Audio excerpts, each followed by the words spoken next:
E agora nós vamos ver aqui veículos para exame. É muito importante não confundir que veículo você pode conduzir com cada categoria, que é o que nós vimos agora, na tela anterior, com o veículo que você vai fazer exame. Gente, tem instrutor que confunde isso.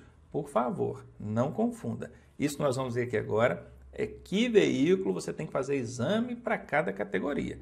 Não é que veículo você pode dirigir com aquela categoria não, tá bom? Então tá aqui, ó, ACC, você vai fazer um ciclo motor, obviamente, de até 50 cilindradas, porque ciclo motor só pode ir até 50 cilindradas. Quando for para a categoria A, vai ser uma motocicleta que tenha mais de 120 cilindradas. Eu posso fazer uma motocicleta de 120 cilindradas, Ronaldo? Não, tem que ter mais de 120, tá bom? Na categoria B, vai ser um automóvel com até 8 lugares. Tem automóvel de 8 lugares? Tem de 7 lugares aí, eu acho que tem de 8 também. Mas enfim, um automóvel até 8 lugares, categoria B. Na categoria C, você vai fazer exame num veículo de carga com no mínimo 6.000 quilos de peso bruto total. Nós já vimos o que é peso bruto total nas aulas anteriores aí. Na categoria C, você vai fazer exame num veículo de carga com no mínimo 6.000 quilos de peso bruto total. Quando for categoria D, você vai fazer exame num veículo de passageiros com no mínimo 20 lugares. Mínimo 20 lugares quer dizer que num veículo de 20 lugares pode. E aí entra o seguinte, quando fala lugares, nunca conta o lugar do condutor, tá? É sempre excluído o condutor. Então imagine esse 20 lugares para passageiros. Um veículo que tem 20 lugares para passageiros, ele não é um ônibus, ele é um micro-ônibus. Isso confronta, de certa forma, o que a legislação exige para a autoescola. A legislação exige que a autoescola precise ter um ônibus com pelo menos 7,20 metros de comprimento.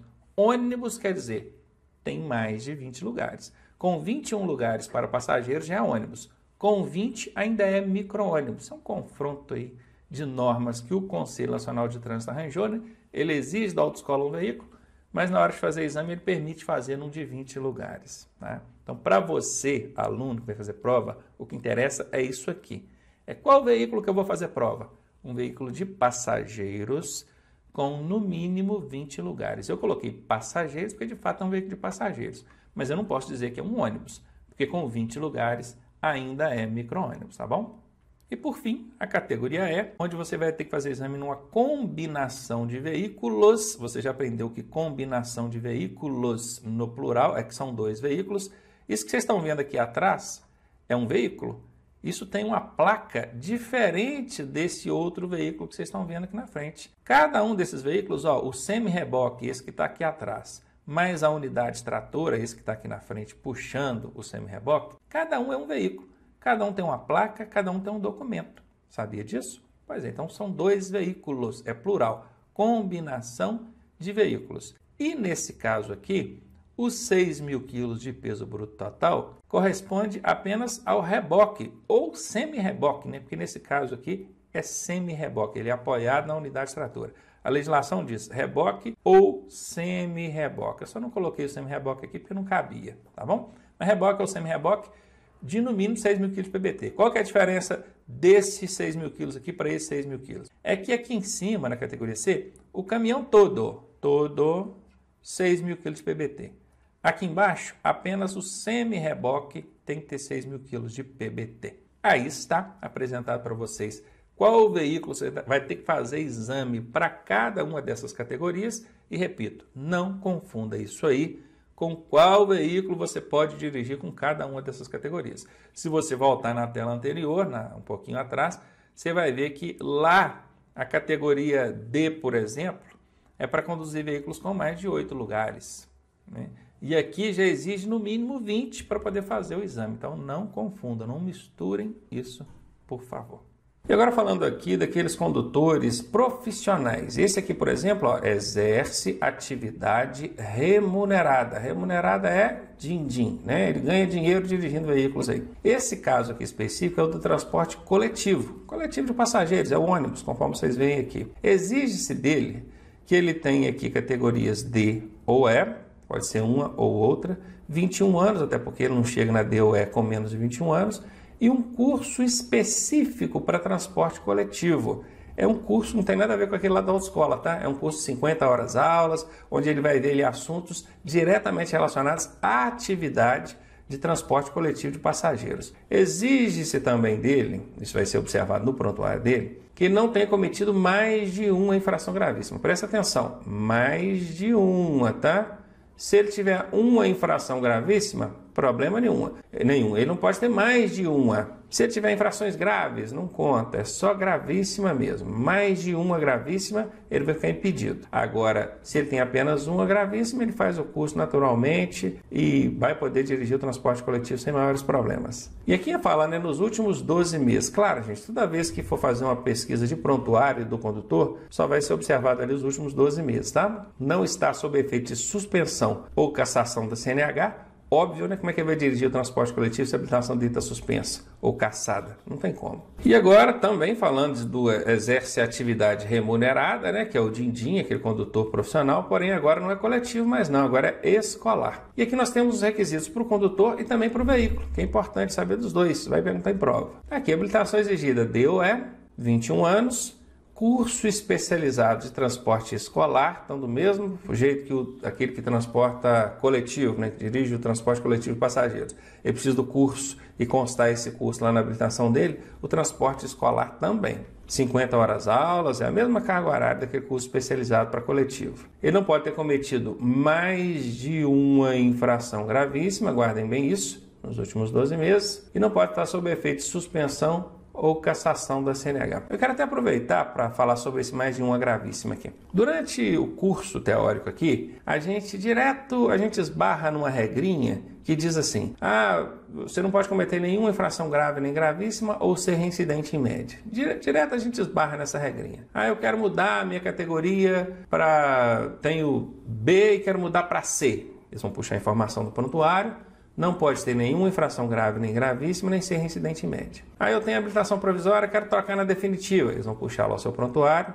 Não pode ter nenhuma infração grave nem gravíssima e não pode ser reincidente em média. Então essa regrinha do nenhuma grave nem gravíssima ou reincidente em média, ela é uma regrinha padrão. Só que no slide anterior, quando a gente falou do transporte coletivo, e agora aqui no transporte escolar, e ainda vai acontecer mais algumas vezes para frente, vocês vão ver também, essa regrinha do grave ou gravíssimo ou reincidente em média, ela foi quebrada. Agora é mais de uma gravíssima. Não é qualquer infração grave ou grave, é mais de uma. Ele pode ter uma infração gravíssima que ele vai fazer o curso de transporte escolar, vai poder dirigir o escolar dele tranquilamente. Percebeu essa diferença? Então, estou só chamando a sua atenção para você quebrar essa regrinha nesses casos que a gente está vendo aqui. Foi do coletivo, está sendo do escolar agora e ainda vai aparecer mais algumas vezes para vocês. O veículo que vai fazer esse transporte escolar também precisa ter aí ou cumprir alguns requisitos. Quais são? Ele precisa ser identificado com uma faixa amarela de 40 centímetros de largura, escrito escolar, obviamente. Então a largura dessa faixa, você tem aqui, isso aqui, tem 40 centímetros, né? Pegando de cima tem embaixo aqui, Para mim isso aqui é altura, né? Mas lá no Código de Trânsito consta como largura, então vamos falar lá, coloca largura. Então é largura, 40 centímetros, cor amarela, escrito escolar. Cuidado para não confundir com o da autoescola, tá? Que o da autoescola também tem uma faixa amarela, só que ela não é de 40 centímetros não, é a metade. O da autoescola é de 20 centímetros. Ronaldo, pergunta se em prova? Pergunta. Por incrível que pareça, pergunta. Então guarde isso, tá? A faixa amarela aí do escolar é 40 centímetros, da autoescola é 20 centímetros. Ele precisa ser registrado como veículo de passageiros. Cuidado com isso, que na prova eles são maldosos, mudam só essa palavra aqui. Tem que ser registrado como veículo especial. Tem que ser registrado como veículo de aluguel. Tem que ser registrado como veículo de coletivo, né? Passageiros, guardem bem isso aqui. Ele precisa passar por inspeção semestral para verificação da segurança dos equipamentos. É de 6 meses, né? Levar lá para fazer uma inspeção aí. Ele precisa de cinto de segurança para todos os ocupantes do veículo. É até engraçado, porque normalmente o escolar ele transporta crianças. E crianças de até 7 anos e meio, essas crianças precisam de usar um dispositivo auxiliar de retenção. Se for pegar uma criança aí de 7 até, vamos botar aí, 7 anos, para transportar no seu automóvel, você vai precisar de um assento de elevação para colocar essa criança lá. Se você pegar uma criança que tem entre 1 e 4 anos de idade, você vai precisar de uma cadeirinha. Engraçado que o veículo de transporte escolar, ele não é obrigado a dispor desses dispositivos auxiliares, que é a cadeirinha, o assento de elevação, mas é obrigado a ter cinto para todos os ocupantes. Para quê? Porque se colocar uma criança no cinto de segurança, o cinto não vai fazer, ele não vai ter o efeito que deveria, que é proteger a criança. Muito pelo contrário, pode acontecer até algo pior se essa criança estiver colocada de forma inadequada no cinto. Então fica assim meio que contraditório, né? Mas não é problema nosso isso. Por enquanto a gente tem que estudar o que a legislação de trânsito exige, e hoje nós estamos em 2021 e esse curso, essa aula pode se estender por mais anos se a regra não mudar. Se a legislação mudar, aí eu vou regravar essa aula e vou colocar lá, agora precisa da cadeirinha. Mas por enquanto, hoje, nós ainda não temos essa obrigatoriedade para veículos de transporte coletivo, desses dispositivos auxiliares de retenção. Só o cinto de segurança mesmo para todos os ocupantes. Esse veículo precisa ter luzes de posição de cores vermelhas ou amarelas. Luzes de posição são essas luzinhas que tem aqui, ó. Tá vendo? Aqui em cima tem, ó. Atrás elas são de cor vermelha. E lá na frente elas são de cor amarela ou âmbar, né? Pode ser uma cor clara. Claro, vamos colocar assim, cor amarela ou âmbar. Ele precisa também de tacógrafo. Tacógrafo. Eu sei que muitos de vocês nunca ouviu falar essa palavra na sua vida. Tacógrafo. O que é isso? Isso parece com um velocímetro. Não é um velocímetro não, porque o velocímetro ele mostra a velocidade que você está, mas não registra. O tacógrafo mostra a velocidade e registra essa velocidade para fins de fiscalização depois, para ver se esse condutor está excedendo velocidade, se está trabalhando dentro dos tempos determinados, tudo bacaninho. Não vamos entrar em maiores detalhes não, porque não vai especular muito na sua prova sobre o que é o tacógrafo não. Ele é um registrador de velocidade, tempo de trabalho, distância percorrida. Registrador. Ele é diferente do velocímetro por isso, porque ele registra. O velocímetro não. Então, apresentados aqui para vocês os requisitos para o condutor e também para o veículo de transporte escolar. Vamos ver aqui agora o operador de máquina. Também é AR, ó, exerce atividade remunerada. Claro, ninguém compra uma máquina dessa para ir passear, né? Para ir para a igreja, para ir para a casa da namorada. Claro que é atividade remunerada. Então aqui é din-din, é AR, exerce atividade remunerada, nesse caso operador de máquina. Quais as categorias de habilitação exigidas para conduzir uma máquina, hein? Tá aqui, ó, C, D ou E, se tiver uma das três vale, no mínimo C. Observação, não é obrigatória a habilitação para operar essas máquinas em canteiros de obras, ou seja, fora das vias públicas. Claro, gente, isso é óbvio, porque a habilitação é exigida para conduzir o veículo na via pública. Imagina essa máquina lá num canteiro de obra, dentro de uma mata, derrubando árvores, ou escavando buraco, cortando barranco, sei lá. A habilitação vai, chega lá o guarda de trânsito, vem cá ver se você tem habilitação. Não tem como. Então, fora da via pública, ou seja, no canteiro de obra, o operador dessa máquina não precisa nem ser habilitado. Exige algum curso dele, Ronaldo? A legislação de trânsito não exige curso nenhum. Basta que ele saiba operar. Sabe operar? Bacana. Agora, pode ser que o empregador, a empresa onde você vai trabalhar, ou a prefeitura lá, sei lá, exija um curso para você operar essa máquina. Mas é exigência do empregador, não é da legislação de trânsito. Guarda bem isso. Aqui a gente está estudando legislação de trânsito para responder a prova teórica lá do Detran. Se lá perguntar, exige curso especializado para operar a máquina? Não existe. Aliás, existe, né? Não exige. Olha, lá no transporte coletivo tem o curso, lembra? Para o transporte escolar tem o curso, lembra? Agora para o operador de máquina não. E aqui diz que o trator de roda e os equipamentos automotores destinados a executar trabalhos agrícolas poderão ser conduzidos em via pública também por condutor habilitado na categoria B.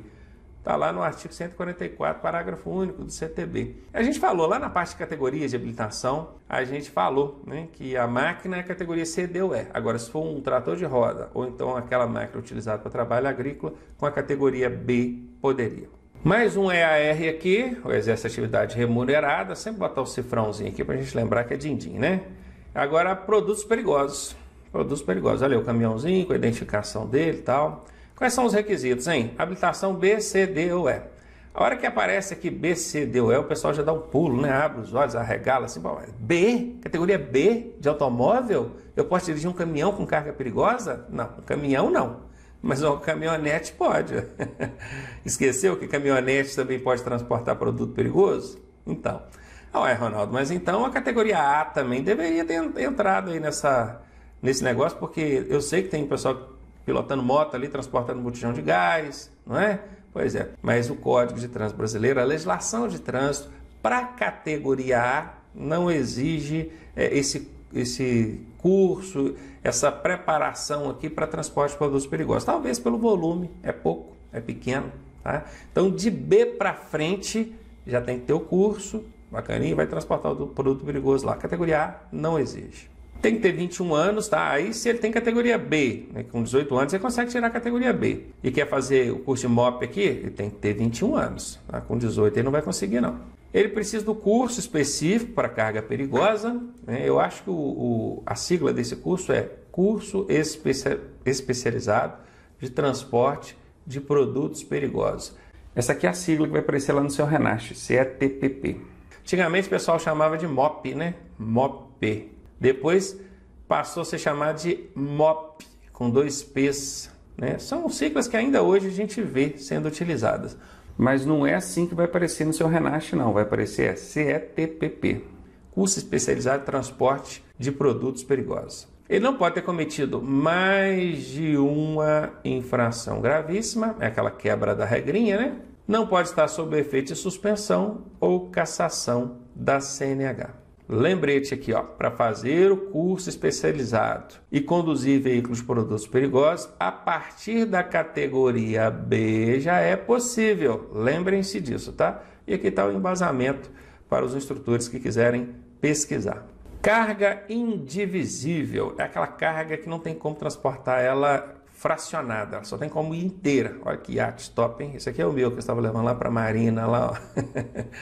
Exerce atividade remunerada também, que é o cargas indivisíveis. Vamos ver aqui quais são os requisitos. Está aqui, ó, C, D ou E. Ele vai ter que ter os 21 anos e ele, até porque ele não consegue tirar C ou E com menos de 21 anos, né? Precisa do curso de carga indivisível, aquele mesmo curso de 50 horas aulas, só que agora voltado para transporte de carga indivisível. Não pode estar sob efeito de suspensão ou cassação da CNH. Observem que aqui já não entrou aquele lance mais de uma gravíssima. Não entrou. E aí? Não se aplica aqui. Aqui vai ser aplicado o quê? É a grave, gravíssima ou reincidente médio, que é a regra padrão. Mais um aqui, exerce atividade remunerada. Esse aqui é o veículo de emergência. Acho que dá para entender aqui, né? É o SAMU, é a ambulância, é o bombeiro. Vamos ver quais são os requisitos. Categorias A, B, C, D ou E. Percebam que agora todas as categorias servem, tá? Depende do veículo que ele vai conduzir. Por exemplo, se ele for conduzir esse veículo aqui, categoria A, já pode. Ele precisa ter 21 anos, precisa do curso especializado de veículos de transporte de emergência, mesma coisa, aquele curso de 50 horas aulas, tá? Não pode ter cometido mais de uma infração gravíssima nos últimos 12 meses e não pode estar sob efeito de suspensão ou cassação da CNH. E agora, por fim, o motofrete ou mototáxi. O motofrete é o que faz frete, transporta carga. O mototáxi é o que transporta pessoas. Também é uma atividade remunerada, também tem um curso específico. Só que de todas as situações que a gente viu para trás, os cursos específicos, quando exige, eles são de 50 horas aulas e não são ministrados pelas autoescolas. São ministrados por entidades credenciadas pelo Detran. O motofrete e o mototáxi também são ministrados por essas entidades credenciadas, mas aqui já pode ser ministrado pela autoescola, tá? Então, provavelmente, se você precisar de fazer o curso de motofrete ou mototáxi, pode procurar a autoescola, que se ela estiver habilitada para isso, ela pode aplicar o curso normalmente. E o curso para o motofrete ou mototáxi, ele tem uma carga horária menor também, enquanto os outros especializados, que é o carga perigosa, carga indivisível, emergência, escolar e coletivo, todos eles, cada um tem 50 horas aulas cada um, o carga perigosa o motofrete ou mototáxi, ele tem apenas 30 horas aulas no curso dele. Então tá aqui, a categoria tem que ser A, obviamente, né, que é para conduzir motocicleta, mas aqui já exige um mínimo de categoria A, olha, coisa que não aconteceu nas outras lá para trás.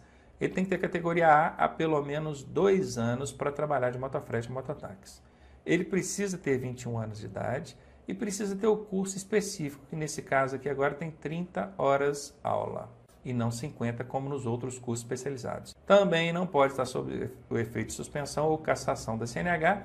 Isso aqui é regra básica. A única situação que não apareceu isso aqui foi lá no operador de máquina, porque o operador de máquina, se você estiver trabalhando dentro do canteiro de obra, não vai exigir nem habilitação, né? E aqui a motocicleta, ela precisa de preencher alguns requisitos. Esse condutor precisa de preencher alguns requisitos, e eu coloquei alguns aqui para vocês. Ele precisa de autorização do Detran, precisa de registro como veículo de aluguel, aí é o placa vermelha, tá bom? Ele precisa estar equipado com mata-cachorro, coitado do cachorro, né? Vai matar o cachorro. Mas é esse dispositivo que aqui na ilustração está azulzinho aqui para você, ó, que é para proteção das pernas aqui. Ele precisa de estar com antena corta-pipas, essa azulzinha que está aparecendo aqui em cima, aqui, tá vendo? Isso é para linha, né, de pipa, de cerol, não pegar aqui no pescoço do condutor, né, obviamente. Ele também precisa de passar por uma inspeção semestral para verificação de segurança e o baú precisa estar dentro das especificações. Eu não coloquei quais são as especificações, porque isso não é algo que vai ser perguntado na sua prova no Detran, tá bom? A não ser que você estivesse aí fazendo um curso específico, uma prova, né, específica do transporte aqui do mototáxi ou motofrete. Aí seria o caso. Mas não sendo, para nós, interessa só o que está na tela aqui. E agora nós vamos ver aqui sobre os condutores de veículos e condutores com necessidades especiais. Eles são chamados hoje de PCD, que significa Pessoas com Deficiência. Essa é a forma convencionada de se referir a essas pessoas com necessidades especiais. O portador de deficiência pode habilitar-se desde que... Aqui eu fiz menção a portador de deficiência, onde o adequado seria pessoa com deficiência, porque é exatamente assim que está na legislação, tá? Só para ficar aqui mais voltado para o que a gente vai enfrentar em prova teórica. Ele pode habilitar-se desde que o veículo esteja adaptado à sua deficiência. Para isso, ele vai fazer um exame especializado, aquele primeiro exame de aptidão física e mental que a gente faz lá na clínica, ele vai fazer um exame especializado. Isso acompanhado por uma equipe de junta de peritos e médicos que vão analisar a deficiência que ele tem e então determinar qual é a adaptação ou adaptações que o veículo precisa para cada caso. Ele precisa preencher os pré-requisitos exigidos, isso aí é o mesmo para qualquer pessoa, né? Ser penalmente imputável, saber ler e escrever, possuir documentos de identidade e CPF, e também precisa ser aprovado em exames por comissão avaliadora especial. Quando aqui diz comissão avaliadora especial, é por conta do que eu acabei de dizer, eu acabei de mencionar. Ele vai fazer o exame com os examinadores e, junto ali, nessa comissão especial, precisa ser acompanhado por um médico perito examinador, que na prática, na maioria das vezes, ou quase nunca acontece, mas aqui para nós, na teoria, é o que importa. Ele precisa fazer exame mediante uma junta especial, para avaliação, comissão avaliadora especial aí. O condutor estrangeiro pode dirigir no Brasil com sua habilitação estrangeira? Pode, olha, permitido por até 180 dias, desde que amparado por convenção internacional. Hoje a gente tem uma convenção, que é a Convenção de Viena, que abrange aí quase todos os países do mundo. Então, tem lá a relação dos países que são convencionados ali. Tanto você, brasileiro, pode dirigir nesses países com sua habilitação brasileira, como os de lá também podem dirigir aqui. Isso por até 180 dias. Passado esses 180 dias, a pessoa precisa tirar uma habilitação brasileira, né? E nesse caso ele vai ter que comprovar estada regular no Brasil. E para ele ter essa habilitação brasileira, ele não vai precisar de passar por todas as etapas, igual uma pessoa aqui teria que passar. Ele vai fazer apenas o exame de aptidão física e mental e avaliação psicológica. O que eu, particularmente, acho muito interessante, curioso até, porque essa pessoa que se habilitou lá fora, ela até estudou lá normas de circulação que se equiparam às daqui, mas se equiparam por meio da Convenção Internacional. As regras especificamente do Código de Trânsito Brasileiro, ela não estudou, ela não conhece, assim como a gente não conhece as regras de quem está lá em outro país. Né? Você vai dirigir lá na Argentina, nos Estados Unidos, seja onde for, você até tem o básico, mas as regras de lá você não tem. Então pensa, na minha opinião, o exame de aptidão física, mental e psicológica seria o de menos. Talvez seria mais adequado se ele fizesse ali pelo menos um exame teórico para comprovar que domina as regras básicas, né, as regras fundamentais de trânsito aqui do Brasil. E a mesma coisa da gente em relação lá fora, mas curiosamente não exige avaliação teórica nem prática, somente avaliação de exame de aptidão física, mental e psicológico. Então já vimos aí, o condutor estrangeiro pode dirigir aqui no Brasil por até 180 dias e após esse prazo ele vai requerer a habilitação brasileira dele mediante essas condições aqui. Vamos agora falar sobre o Sistema Nacional de Trânsito. Isso é o conjunto de todos os órgãos e entidades de trânsito da União, dos Estados, Distrito Federal e municípios. Então é órgão da União, que é do Brasil, federal. Se é órgão e entidade de trânsito, ele está dentro do Sistema Nacional de Trânsito. A mesma coisa acontece por órgão dos estados, do Distrito Federal, que é Brasília, e municípios, beleza? Então vamos lá, o SNT, que é o Sistema Nacional de Trânsito, ele tem por finalidade o exercício das atividades de, aí eu destaquei aqui as finalidades e competências do SNT, olha, planejamento, administração, normatização e registro de veículos. Formação e habilitação de condutores, fiscalização, aplicação de penalidades e julgamento de recursos. Então guardem bem isso, puder até anotar, montar um esqueminha para ajudar isso aqui, ó. Planejamento, administração, normatização e registro de veículos, formação e habilitação de condutores, fiscalização, aplicação de penalidades e julgamento de recursos. Encontra um esqueminha, uma forma aí de decorar essas finalidades, essas atividades aqui do SNT, que perguntando em prova já está por dentro. E aqui nós vamos falar do SNT em sua totalidade, todos os órgãos envolvidos aí dentro do Sistema Nacional de Trânsito. Hoje o coordenador máximo do Sistema Nacional de Trânsito é o Ministério da Infraestrutura. E os órgãos, eles podem ser de circunscrição federal, estadual ou municipal, ou até distrital, que é o caso do Distrito Federal. Mas para não ter que criar uma coluna aqui só para o Distrito Federal, eu deixei federal, estadual, municipal e a gente arranja um jeito de improvisar o Distrito Federal no meio, tá bom?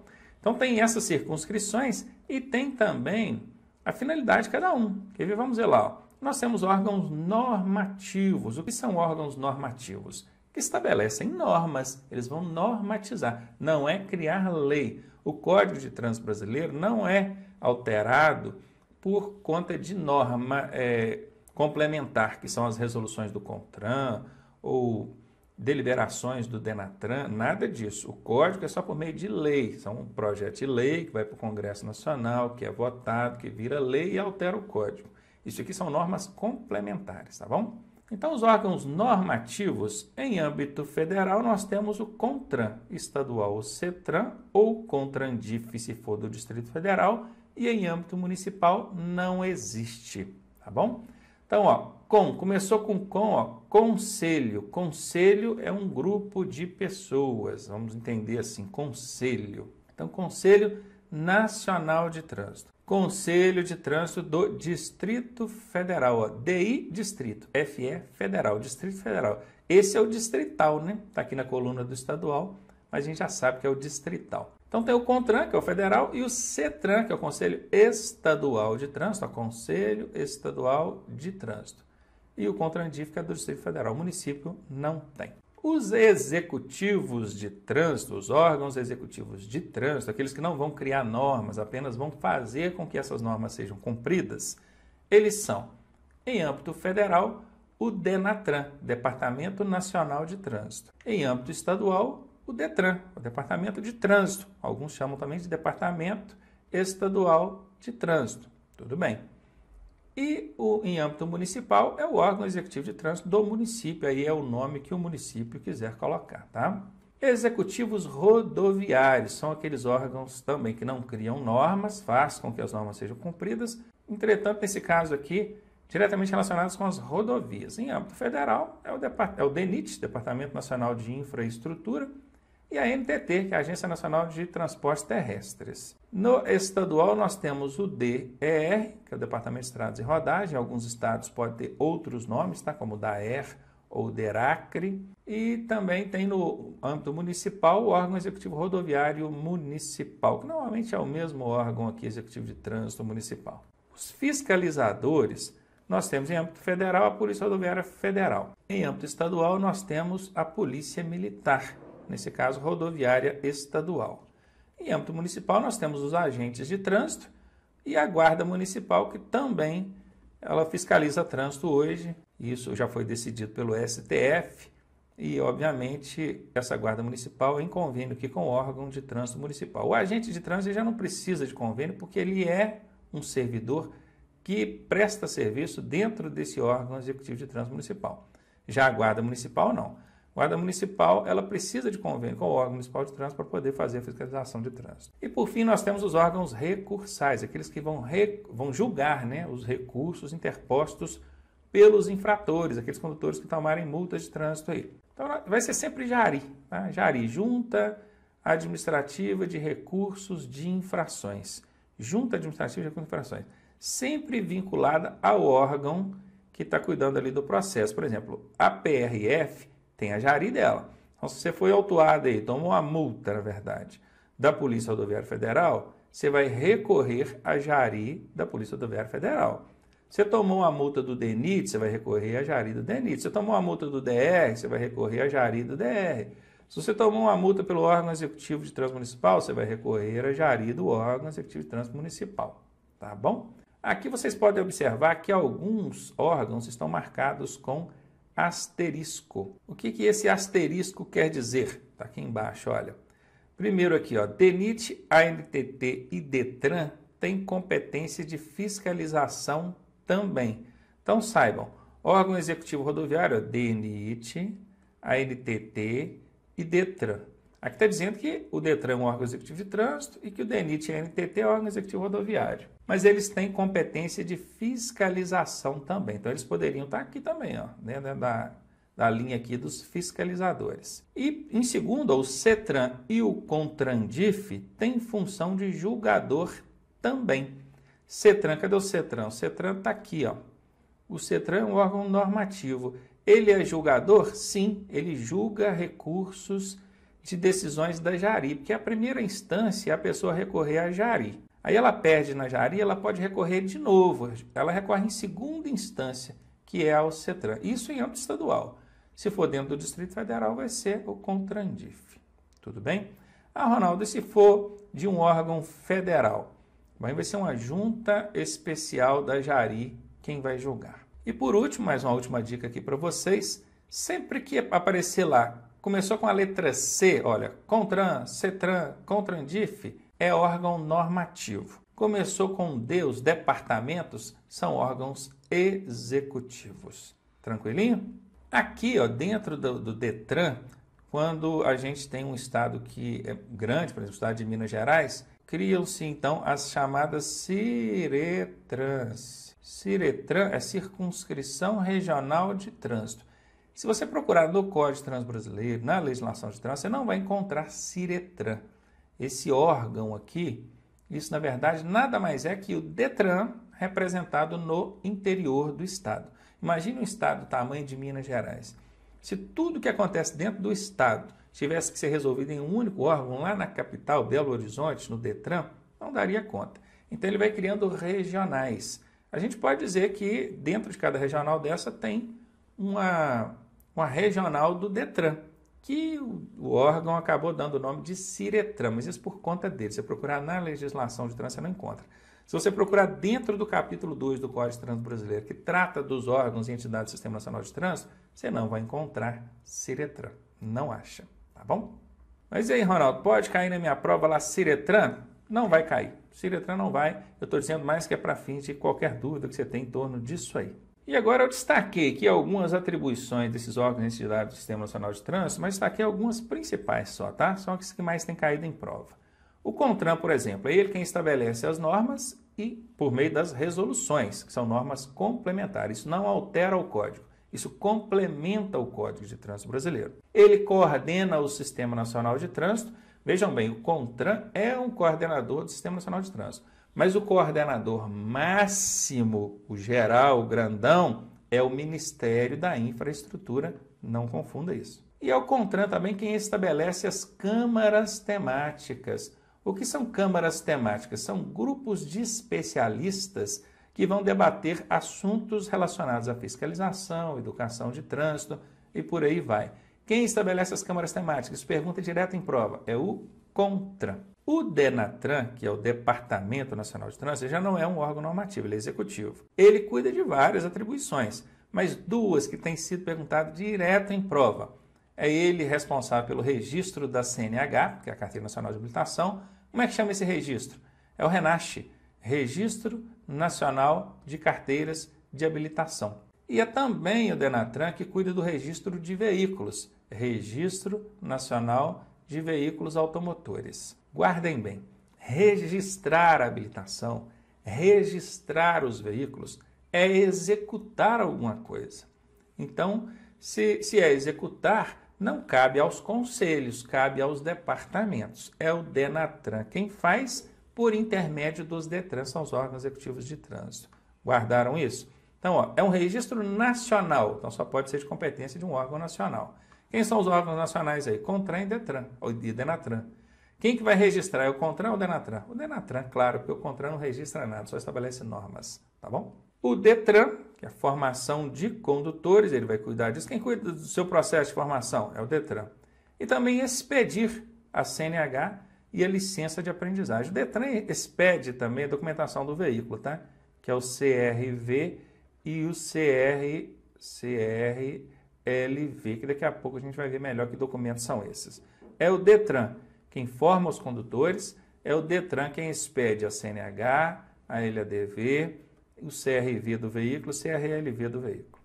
E por fim a Jari, que dentre algumas competências que ela tem, algumas poucas, a principal é julgar recursos de infrações. Junta Administrativa de Recursos de Infrações. Não se esqueça disso.